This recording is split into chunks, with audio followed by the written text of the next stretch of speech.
My name should be under the bride's family, I said, even though the man at the check-in desk had already checked twice. He glanced at the tablet again, jaw tightening. I am really sorry, ma'am. Your name is not attached to this wedding block at all. Not missing, not misspelled, not moved to a different list, just not there. Behind me, the lobby of the Carolina Coast Resort buzzed with the soft chaos of a destination wedding.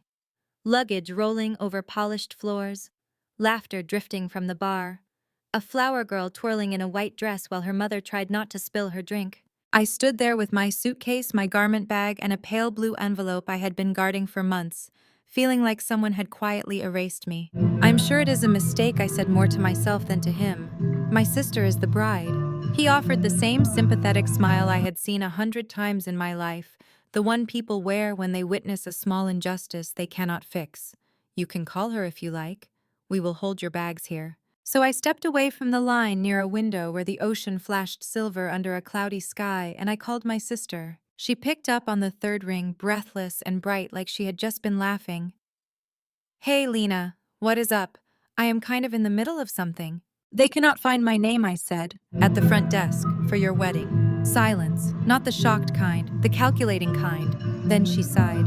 Lena, did you really think you were invited? 5 words. Casual, almost bored.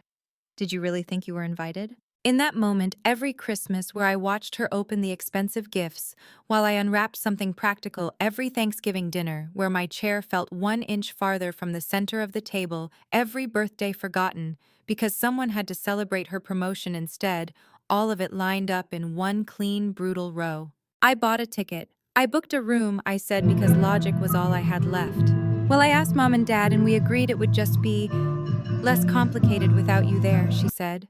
Some of Robert's family are very traditional. I do not want drama at my wedding. There it was. I was the drama, the problem, the person you crop out of the picture. I swallowed, feeling the envelope in my purse like it was made of brick instead of paper.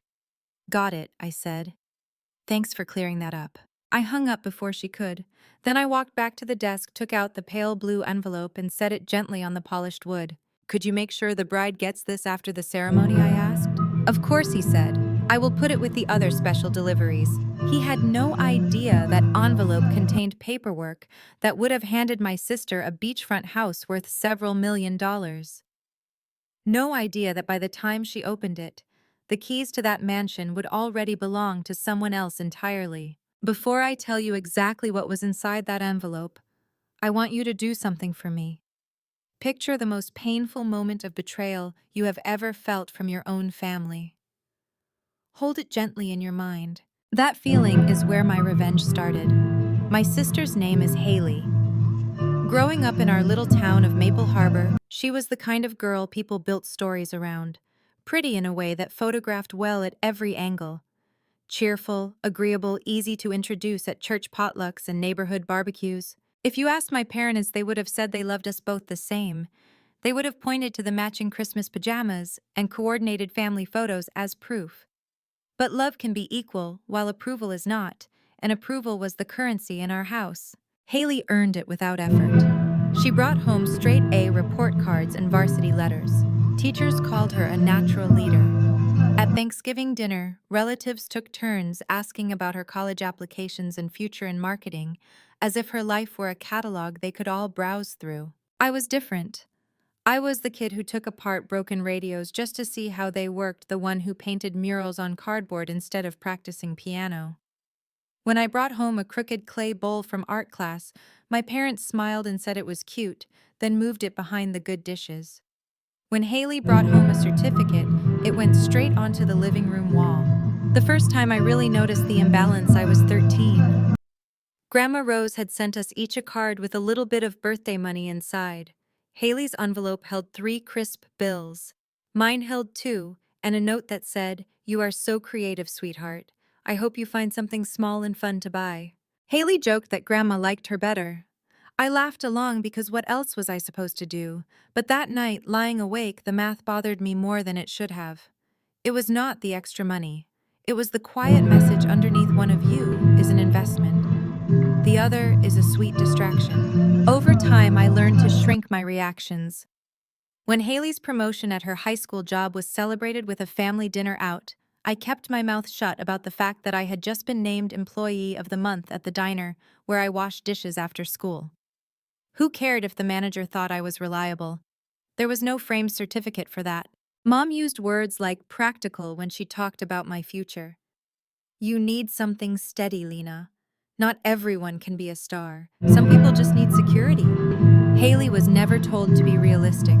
The universe, as far as my parents were concerned, would rearrange itself for her. It was not that I hated my sister. I did not. We shared secrets under blanket forts and whispered about crushes and tried on each other's clothes. But even in those moments, I felt like an understudy for her life, someone who stepped in only when the spotlight turned away. That quiet ranking soaked into everything. By the time we were old enough to leave Maple Harbor, our paths had already been decided in everyone's mind but mine. Haley would go off to a good school, climb a corporate ladder, marry well. I would find something, anything that did not embarrass them. They did not know that the very thing they dismissed in me, the way I saw possibility in broken, overlooked things, would become the reason I held the power to rewrite our family's idea of inheritance. I just had to be patient long enough for the tables to turn. I moved away first. Not to a prestigious campus or a glossy city, but to a weathered neighborhood on the edge of Atlanta where the rent was cheap and the sidewalks cracked at the seams. My job was with a community housing nonprofit. I helped coordinate repairs for older residents whose roofs leaked and whose heaters rattled through the winter. It was not glamorous. It certainly was not the kind of career my parents bragged about over Christmas ham. But it was real. I learned how to read inspection reports, how to talk to electricians and plumbers and city officials. I learned that behind every boarded-up house there was a story, and behind every story, someone who had been ignored long enough to give up hope. The first time I walked through a condemned duplex with a contractor, the air smelled like mold and dust and something faintly sweet. The floorboards creaked under our boots. A broken ceiling fan hung like a question mark over a living room that had seen better days. Most people bulldoze places like this, the contractor said. They do not see the bones. I saw them. Strong beams, a layout that could breathe again with a few walls moved, an overgrown yard that could become a garden. On paper, it was a liability. In my chest, it hummed like a possibility. I could not say any of that to my parents. When I called home, my mother would ask, "So have you thought about going back to school for something more stable? Maybe nursing? Or accounting? Your cousin did great with accounting." My dad's favorite line was, "You are too smart to be crawling around broken houses all day, kiddo." They thought my work was a phase like blue hair or a nose ring. Haley, meanwhile, was doing what everyone expected of her, gliding through internships and networking events and corporate training programs. At Christmas, she arrived in Maple Harbor in a tailored coat and pointed boots, talking about her new role at a marketing firm that handled big brand accounts. Relatives circled her like moths to a porch light, asking about her clients, her office, her possible promotion. "What about you, Lena?" Uncle Mark asked politely halfway through dessert. "Still doing that charity thing?" I nodded and took a bite of pie so I would not have to answer. He patted my hand. "Good for you. The world needs people with big hearts. Big hearts, not sharp minds, not strategic instincts, just softness." I stopped bringing up work after that. I let them picture me as someone nice and small, handing out blankets and soup while real adults made real money. They had no idea that my job had quietly shifted into managing acquisition portfolios, that I was learning how to structure deals and negotiate purchase agreements that could change entire blocks of a city. The less they knew, the less they could belittle. And the less they belittled, the more room I had to grow. They also had no idea that through my work, I would soon be in the position to buy a mansion on the Carolina coast outright with my name alone on the deed. The same mansion Haley would one day assume was hers by right. The first time I saw the house, it did not look like a mansion. It looked like a tired old inn someone had loved once and then left behind. The shingles were weathered. The wraparound porch sagged slightly. Salt air had chewed the paint along the railings. But the view was a clean slice of heaven. Endless water, wide and calm, the kind of horizon that made you feel like your life could stretch that far if you let it. I was there with our nonprofit's new partner, a private foundation interested in preserving historic properties along the coast. They wanted to turn the place into transitional housing for women leaving difficult situations. The owner was a widower whose finances had taken a bad turn. He needed a quick sale.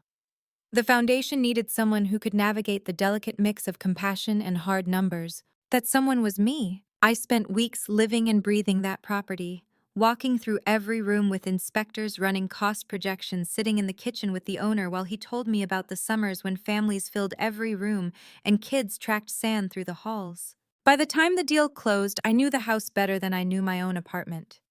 I knew which windows caught the first light at dawn and which steps on the staircase squeaked. I knew the exact line where the tide reached on stormy days. The foundation bought the house and I moved on to the next project. Or I tried to. But the ocean house stayed lodged in my mind like a song I could not stop humming. Months later, everything shifted. The foundation reconsidered their strategy after a leadership change. They wanted to focus more inland, less on expensive shoreline properties. The board decided to sell the house rather than sink money into a renovation that no longer matched their revised mission. They could have listed it publicly and stirred up a bidding war. Instead, they came to me. "You understand this property better than anyone," one of the directors said.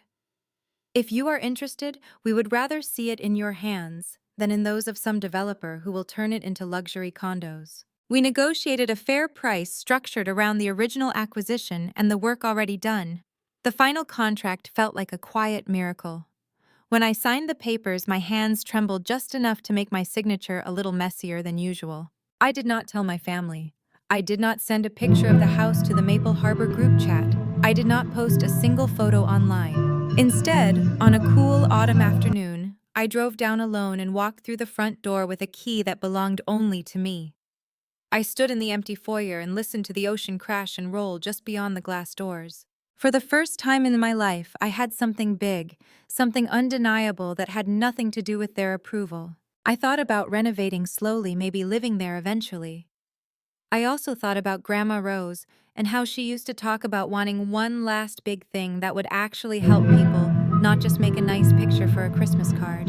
What I did not know yet was that Grandma had left behind more than sentimental wishes. She had left a secret buried in a will that would collide with the ocean house in a way no one in my family saw coming, least of all my sister. Grandma Rose passed away the winter before Haley's engagement.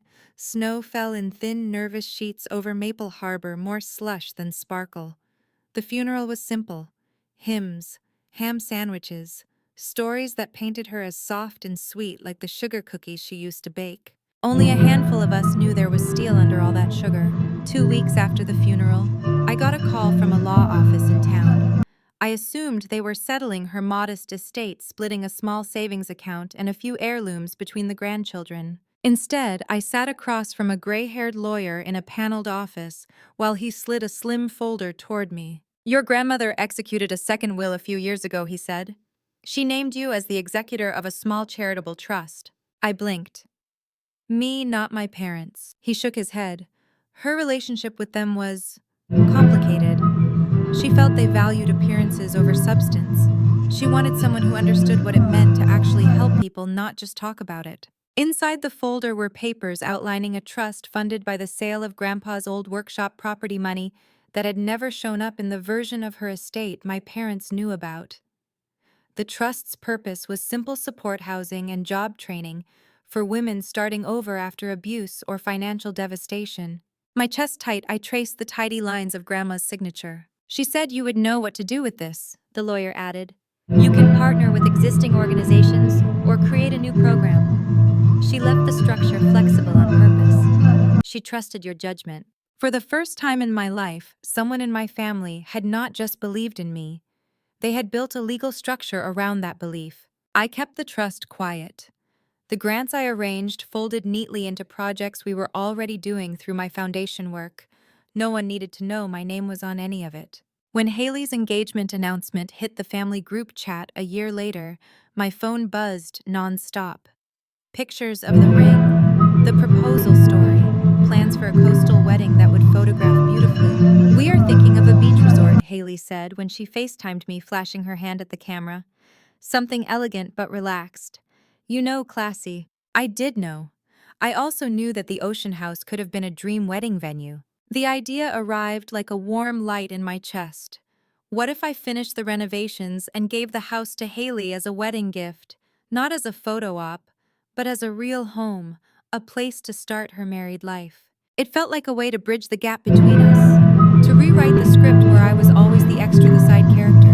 At the same time, another thought took root, quieter, but sharper. The trust from Grandma. The ocean house in my name, the way my parents still spoke to me like I was a child who had not quite figured life out. For the first time, I held power in our family that no one realized existed.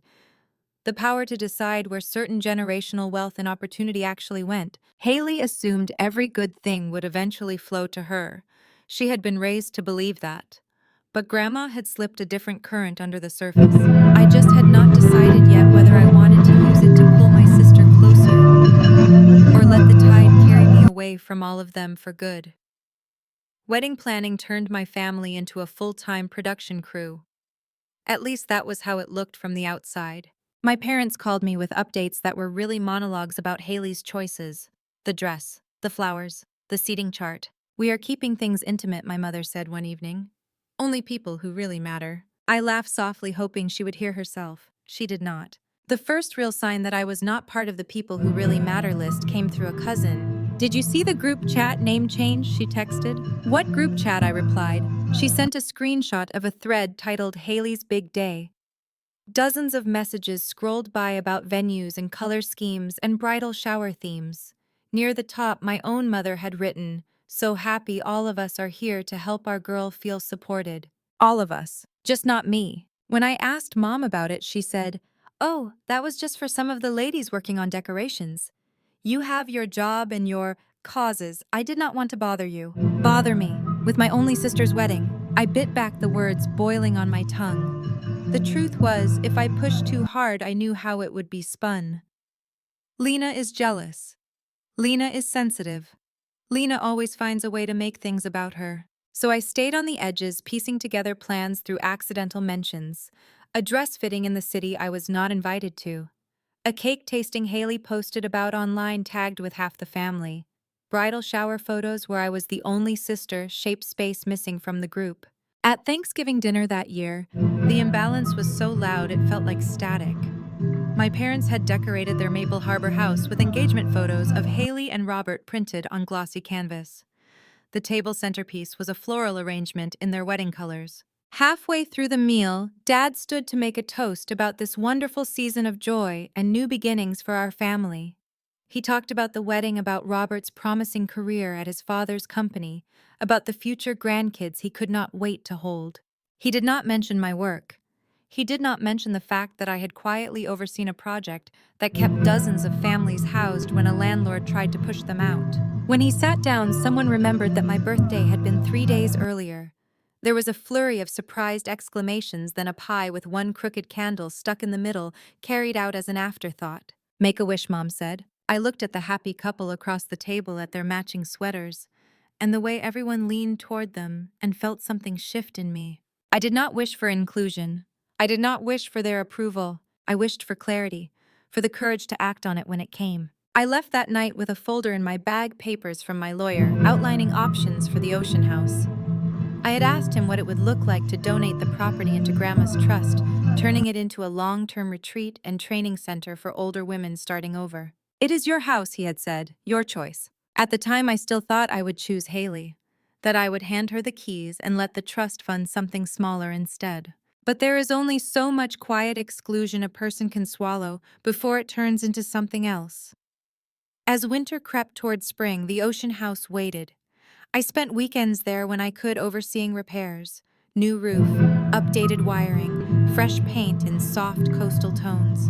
I walked through each room imagining furniture, rugs, laughter, imagining Haley and Robert hosting Christmas there, their kids running down the stairs while my parents beamed from the sofa. Sometimes the fantasy tasted sweet, sometimes it tasted like ash. My attorney, a patient woman named Carla, kept circling back to one question. "Lena, are you sure you want to tie the house to your sister?" she asked over coffee one afternoon. "Legally, you can structure this however you want. You can gift it to her outright or hold it in trust with conditions. Or you can put it entirely into your grandmother's fund like we discussed at first." I know, I said. I just keep thinking maybe this could be a turning point. A way to show Haley that I am not her competition, that I want her to be happy. Carla watched me for a long moment. You do understand that people reveal who they are and how they treat you when they think you have nothing to offer them, right? Her words lodged in my ribs. At that point, Haley had no idea about the house. To her, I was still the sister with the vague nonprofit job, the one who could be safely sidelined because she assumed I would show up anyway, grateful for any scrap of inclusion. I thought about the trust documents, about Grandma's careful looping handwriting in the margins of old letters I had found after her death, where she wrote things like, "Real love looks like showing up when there is no audience." The wedding invitation arrived late, not lost in the mail late, deliberate late. The kind of late where you know you only made the list after someone else declined. The card was elegant, the script graceful. Together with their families, Haley Pierce and Robert Martin request the honor of your presence. There was no +1 line for me, though. We had talked about me possibly bringing a date. My parents' names were printed proudly across the top. Mine was handwritten at the bottom of the envelope like an afterthought. I stared at that card for a long time. Then I opened my laptop and drafted an email to Carla. Prepare both sets of documents, I wrote. One to transfer the house to my sister as a gift. One to transfer it into the Rose Brooks Foundation Trust for the retreat program we talked about. I will sign one set after the wedding. I thought I was buying time, space to decide. In reality, I was setting a quiet trap not for Haley, but for the part of myself that still believed I had to earn my place in this family by offering them everything I had. The weekend of the wedding, I packed the blue envelope with both letters inside. One explaining the gift, one explaining the donation, only one of them signed and dated. When I left for the resort, the signature line was still blank. I did not know yet which future I would choose. My sister did not know that her own choices would make that decision for me. The resort sat on a private stretch of beach, all white railings and dark shingles and manicured dunes. It was exactly the kind of place Haley had dreamed about since we were teenagers flipping through bridal magazines she pretended not to collect. I arrived the afternoon before the ceremony like the invitation had instructed. The parking lot was already full of rental cars, luxury sedans, and one vintage convertible Robert's wealthy uncle had loaned them for photos. Inside the lobby buzzed with energy. Bridesmaids in matching robes darted in and out of elevators. Older relatives claimed overstuffed chairs by the fireplace. Staff moved efficiently, checking guests in under a banner that read, "Pierce Martin Wedding Weekend." I rolled my suitcase to the front desk, smoothed my jacket, and gave the clerk my name. He typed, frowned, typed again. "Could you spell that for me?" he asked. I did, twice. His frown deepened. "I am sorry, I just do not see you on the wedding block. Are you sure you are with the Pierce Martin party?" I felt the first cold prickle at the base of my neck. "She is my sister," I said. "I have the invitation." He glanced toward a woman with a headset who was coordinating arrivals. She came over, looked at the screen, then back at me. "The bride approved this list herself," she said gently. "If you are not on it, it might be a mistake. You can give her a quick call while we sort this out." I stepped away from the desk toward the huge windows overlooking the ocean. The water rolled in steady, indifferent waves. Somewhere upstairs, my sister was probably sipping champagne and practicing her vows. I called her. "Hey," she answered, breathless. Music and laughter blurred behind her voice. "Can I call you back later? Today is crazy." "They do not have my name on the guest list," I said, "at the front desk, for your wedding." Silence, then a sharp, humorless little laugh. "Oh," she said, "yeah, about that, about that." "Haley," I said slowly, "am I invited to your wedding or not?" She exhaled long and irritated.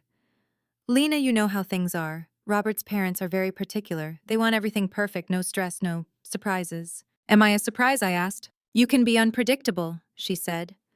"You show up late, you challenge people, you make things heavier than they need to be. We just thought it might be less complicated if you sat this one out. For once. We, my sister and my parents. You had months to tell me that," I said, hearing my own voice go quiet and flat. "Instead, you let me buy a plane ticket and pack a bag and show up at your venue like a stray." "You are being dramatic," she snapped. "Look, we can do a dinner later, just us. I will send you a link to the photos. It is not a big deal." Not a big deal. There are moments when your heart stops asking questions and starts taking notes. Right then, mine wrote a sentence in permanent ink. They do not see you as family they are responsible to. They see you as optional. I hope you have the wedding you want, Haley, I said. Truly. She started to say something else, but I hung up. My hands shook a little as I slid my phone back into my purse. The pale blue envelope brushed my fingers firm and smooth.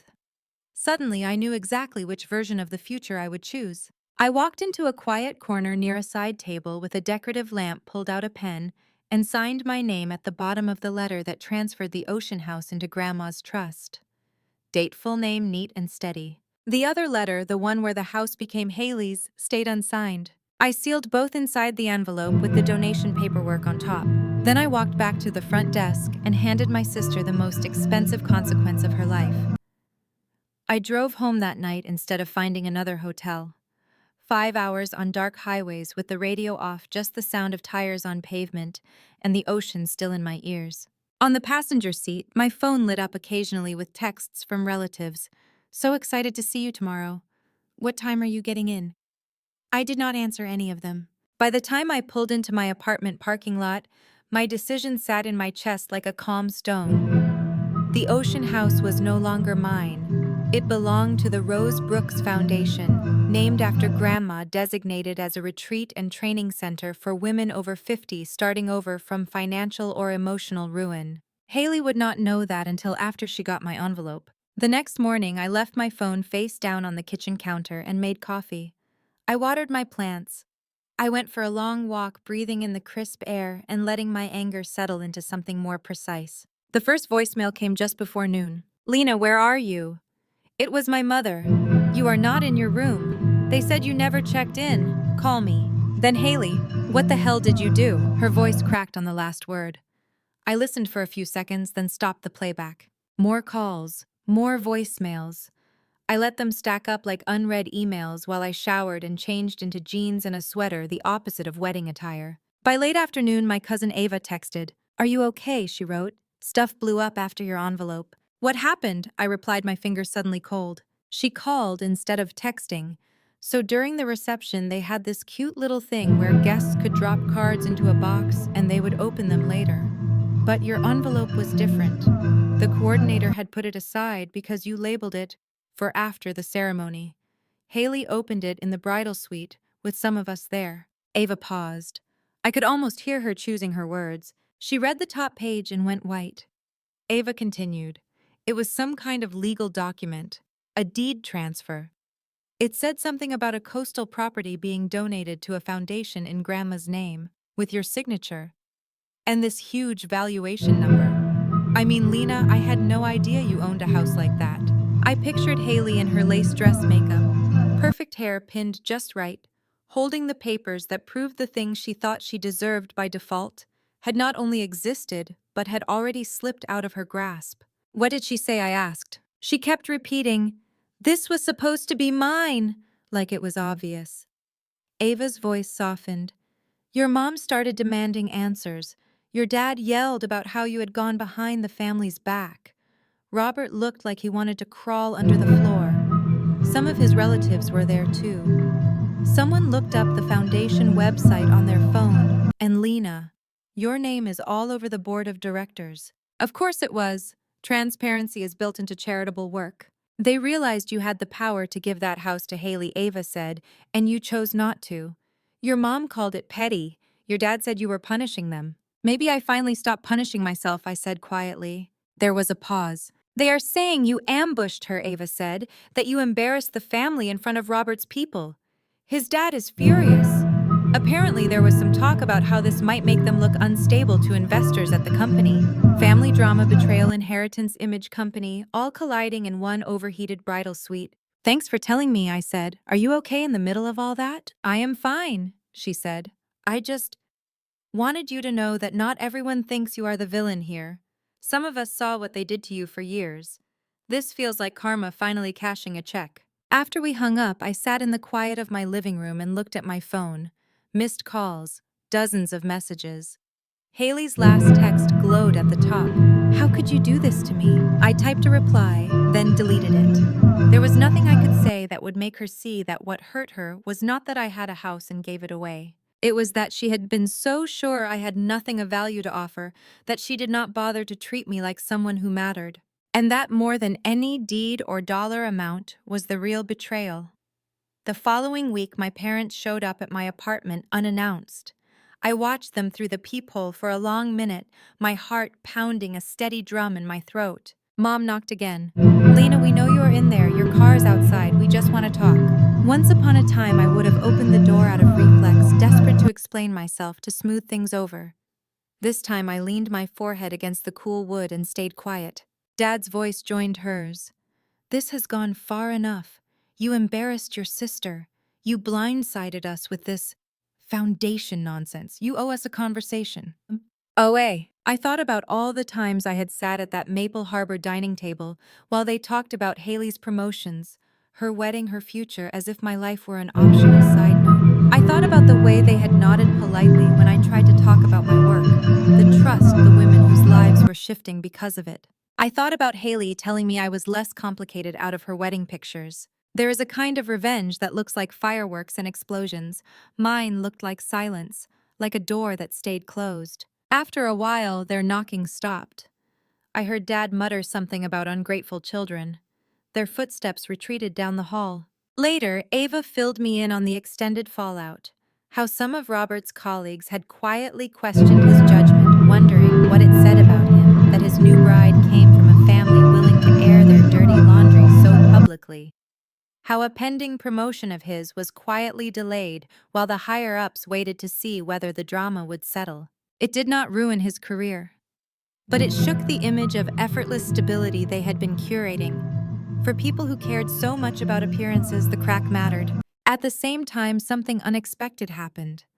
A local journalist who covered human interest stories saw a post about the new Rosebrooks retreat launching at the Ocean House. She reached out to our foundation for an interview. She wrote a piece about women over 50 rebuilding their lives, about second chances, about a granddaughter who had used her inheritance to honor the grandmother who believed in her. My name was there in print, tied not to a scandalous wedding, but to a program changing real lives. People from my old neighborhood in Maple Harbor read it. Some reached out sheepishly, admitting they had never really understood what I did. A few even apologized for the way they had dismissed my charity work as a phase. My parents never mentioned the article. Instead, they sent one carefully worded email. "We are hurt and confused," it read, "but you are our daughter. Please call us so we can fix this." Fix this. I stared at the words for a long time, then closed the laptop. Sometimes payback is not about watching your enemies burn. Sometimes it is about finally refusing to set yourself on fire to keep everyone else warm. The Ocean House stood firm on its dune, the waves still rolling, the doors now open to women who actually needed a place to start over. Haley and I had both lost something that weekend. She lost a house she thought was her inheritance. I lost the illusion that if I just gave enough, I would someday earn their respect. Only one of those losses felt like freedom. The first group of women arrived at the Rosebrooks retreat in late summer. They came with suitcases scuffed by bus rides and car trunks, stomachs knotted from leaving unhappy marriages or jobs that had drained them dry, bank accounts thin, eyes wary. We welcomed them with fresh linens, simple meals, and schedules that mixed basic financial literacy classes with trauma-informed counseling and hands-on workshops. Some learned how to refinish furniture. Others studied for certifications that would help them re-enter the workforce. In the evenings, they sat out on the rebuilt porch, watching the sun slip into the ocean. They told stories in low voices. Stories of betrayal and favoritism and toxic family dynamics that sounded in echoes so much like my own. One woman, a retired nurse named Denise, told me how her children had frozen her out of family gatherings after she refused to co-sign a risky loan. They made holidays feel like a weapon, she said, staring at the water, like love was something they could repossess. I kept trying to prove I was still worth inviting. At some point, I realized I was begging people who enjoyed seeing me on my knees. I felt my throat tighten. "What did you do?" I asked. She smiled, small and fierce. "I stopped begging. I built something else instead. Coming here is part of that." As the weeks went on, the house filled with the sound of women rediscovering their own power, laughter during group cooking nights, groans and jokes during early morning yoga, quiet tears in counseling sessions that ended more often than not with someone saying, "I thought it was just me." Standing in the kitchen one afternoon, watching a grandmother in her 60s teach another woman how to make biscuits from scratch. I felt another piece of my resentment toward my own family loosen its grip. Not because they had changed, they had not. Haley still sent periodic messages that alternated between apologies and accusations. My parents kept their distance trapped between pride and the knowledge that they could no longer assume I would show up to smooth things over. No, the resentment eased because I saw up close what it meant to choose a different story. To take the same pain and build something functional with it instead of letting it rot in the dark. One evening after a class on small business budgeting, a woman named Teresa touched my arm. "Thank you for this place," she said. "I heard someone say you gave up a lot to make it happen. A family inheritance or something." I thought about the blue envelope. About the look I imagined on Haley's face as she realized what her own choices had cost her. "I did not give up anything that mattered more than this," I said. Teresa nodded. "Then you did not lose. You just rerouted the blessing." Rerouted the blessing. It sounded unexpectedly like the kind of thing Grandma Rose might have said. Watching those women grow steadier, watching them reclaim their dignity and build new lives, step by careful step, I knew my revenge had transformed into something bigger than payback. It had become a new kind of inheritance, one that did not depend on bloodlines or wedding guest lists. I would love to tell you that my parents eventually apologized, that Haley and I sat down over coffee and worked through years of resentment and favoritism, that our family drama wrapped up with a bow like a holiday movie. That is not what happened. Time did soften some edges. My mother sends polite messages on major holidays now.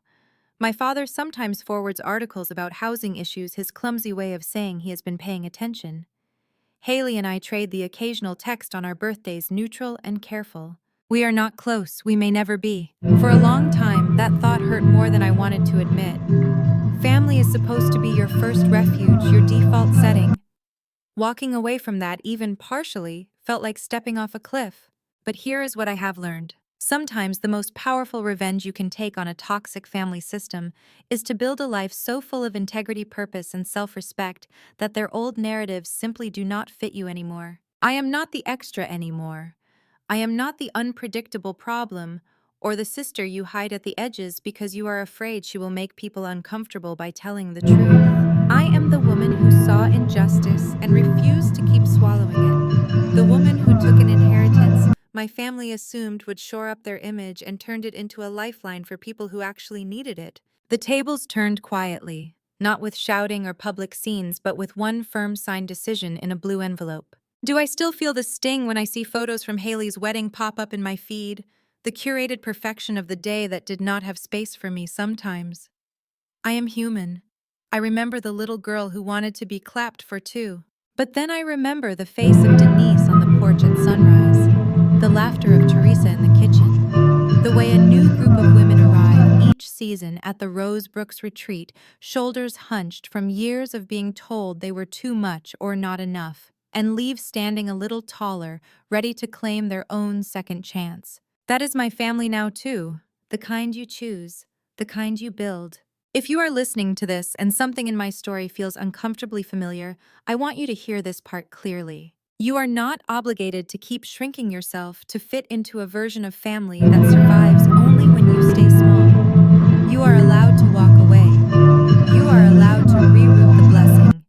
You are allowed to turn your pain into something that heals you and others, instead of feeding people who never learned how to love you well. My name is Lena Brooks.